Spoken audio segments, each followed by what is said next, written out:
Yeah, let's do it. Okay, this is Jim Fetzer on James Fetzer News with my special guest, Judyth Vary Baker, who knew Lee Oswald in New Orleans and a lot of other interesting characters. One of them, I take it, Judyth, was David Ferrie. Yes, David William Ferrie, David W. Ferrie, the Harry Ferrie, who was a Ferrie. He had a lot. He could make jokes about himself and all that. He was a very intelligent man who knew at least 7 languages. And when I say that, it was French, German, Italian, Spanish, English, German, Greek, and Latin. And he was a terrific. He could play classical piano. He was a very interesting man. He was, of course, a professional pilot. He was also the pilot for Carlos Marcello. He was a go-between man between Marcello and Guy Banister, who was former FBI. Why? A lot of people ask me, well, why in the world would Banister and Carlos Marcello have a go-between between them? You know, I couldn't even bring those subjects up because for a long time nobody ever believed that the CIA or the FBI worked with the Mafia in efforts to kill Fidel Castro. Even in 1999, when I first spoke out, they were saying things like, "Oh, they quit all those attempts on Castro." Since then, they have found many, many more attempts that were made on Castro, even in 1963. At least that's what I was told by those researchers. What I'd like to say about David Ferrie is I feel in some ways he's been treated unfairly. There have been many attempts to show that he was a broken man, that he wasn't that smart, and so on, but he was. And I attest to that and to his abilities that he had. He worked with Robert Heath, and he did a lot of work. We've probably talked about this before. The fact that Dave Ferrie and Lee Oswald knew each other before is absolutely true. At one time, there was a photograph of Lee with his Civil Air Patrol hanging on Dave Ferrie's wall. I don't know what happened to it because I noticed in a dead photo that was sent of when Dave Ferrie died, all those photos were taken down off the wall. They're gone. Probably just because it showed Lee in the images that they didn't want to be able to prove the connection. Yeah, there's been some rigging done on that, you know.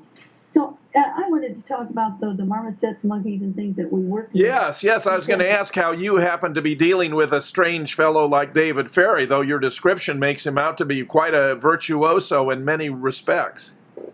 Well, he was involved with Tulane in strange little experiments that they really probably associated with MK Ultra, the mind control Ultra program that the CIA had. They were interested in New Orleans and the drugs and things. As you know, they did sprayed LSD once, you know, in, what was it, somewhere. Oh, I know, they sprayed it over in France, for example. That's in the Trine book, A Terrible Mistake, and some of those people killed themselves. They were completely wiped out by that experiment. LSD, well, they were looking at other mind-altering drugs too. And among them, what in the world is this about zombies and voodoo, okay? And David Ferrie was also very interested in things like that. And so anyway, there was a connection there because Robert Heath helped him. And he did get involved in some of that stuff. So that got him interested in, he met Mary Sherman, Dr. Mary Sherman, at the Crippled Children's Hospital.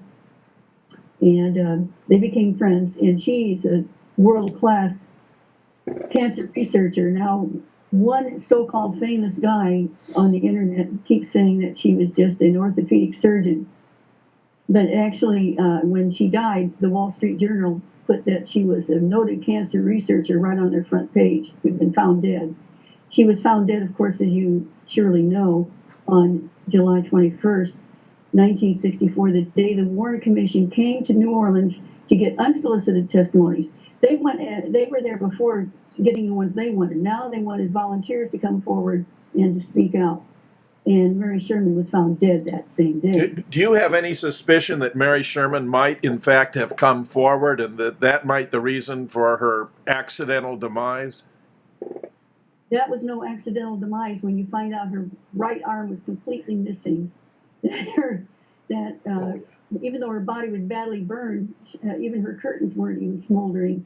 that her body is found naked. This is a fancy woman, a doctor, with great respect. She's found naked. We find that Guy Banister, a month earlier in June, was killed. He's found naked. This is a message, okay, being sent out. And a month before him, Guy Banister's friend Hugh Ward, who knew a lot about Lee, also was killed. So these are not coincidences. These are shut up, you know. Now, you and David and Mary were involved in research in New Orleans. Can you tell us about it? Yeah, and I wanted to talk a little bit about the primate research. First of all, we started out with mice. These were baby or weanling mice. And imagine if you have a mouse that weighs an ounce, say, and then it has a tumor that it develops in only 7 days, and this tumor is as big as the mouse is. So for 100 ounces of mouse, you have 100 ounces of tumor. Imagine that's 100% ratio, going on there. Now, if you have a monkey, then we went to monkeys and moved it to marmosets first, a very small pygmy type of monkey. Because first of all, we had to see, you cannot take a cancer from a mouse and then have it work in a human. You've got to transit it through primates. We are primates. We are anthropologically associated with apes of all kinds, of gorillas, bonobos and chimps and so on, and also monkeys. Well, so we used first the marmoset, because if it didn't work in a marmoset, we're not going to go and kill expensive big monkeys first. And they were grabbing marmosets, these little pygmy ones, and by the sackful in South America at one time, and just hauling them in. Now they're breeding them, they're expensive, but they weren't that expensive then, and they were very, very useful.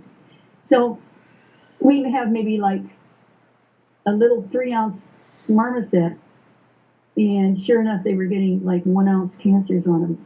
1/3 of their body weight would be cancer. Can you imagine? Only a week. That's because these were little babies.